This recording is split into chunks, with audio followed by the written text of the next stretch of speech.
তথাকথিত আন্দোলনের পিছনে বা এই আন্দোলনটির পিছনে আমেরিকার $29 মিলিয়ন ইনভেস্টমেন্ট আছে।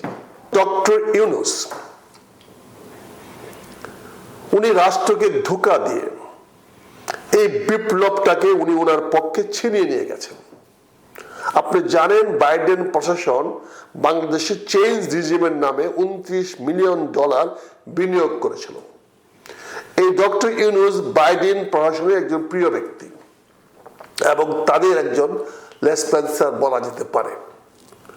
অর্থাৎ প্রমাণিত হয়েছে উনি সবকিছু পিছনে থেকে কলিকাট বা কলকাঠি নেড়েছেন এবং নেড়ে উনি এই যে $29 মিলিয়ন মাধ্যমে উনি বিভিন্ন লোককে, তার মধ্যে অনেকে বলে আসিফ নজরুল আছে, আরো অনেকে আছে, তাদের মাধ্যমে সে টাকাগুলা বিভিন্ন জায়গায় বিলিয়েছে। সাধারণ ছাত্রদের এগুলো বুঝতো না।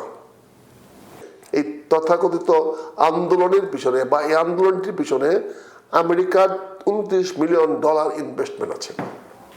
তার মানে যারা এটার সঙ্গে সম্পৃক্ত তারা প্রত্যক্ষ বা পরোক্ষভাবে ভাড়াটিয়া হিসেবে কাজ করেছে এবং এই ভাড়াটিয়ার মূল নেতা দেখা গেল ডক্টর ইউনূস।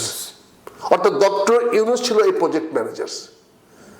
এই প্রজেক্ট ম্যানেজার ডক্টর ইউনূস করে সে বিভিন্ন অপরিবেশ সৃষ্টি করে ছাত্রদেরকে দিয়ে দাবি তুলে সে প্যারিস থেকে খেলার মাঠ থেকে দৌড়ে এসে বাংলাদেশকে 3 দিন সরকারবিহীন রেখে সে তার এনজিও দিয়ে, তার বাড়ি ঘরে চাকর বাকর দিয়ে সে একটি উপদেষ্টা পরিষদ গঠন করলো, যা ছিল জাতির জন্য লজ্জাস্কর, যা ছিল জাতির জন্য অপমানকর। কারণ এমন অনেক উপদেষ্টা দিয়ে আমরা দেখেছি যাদের ন্যূনতম যোগ্যতা নাই রাষ্ট্রের কোনো কাজ করার, অথচ তার কোম্পানির কর্মচারী হিসাবে, কর্মকর্তা হিসাবে তাদেরকে নিয়োগ দেওয়া হয়েছে। এটা করেছে ইউনূস তার ব্যক্তিগত প্রচেষ্টা।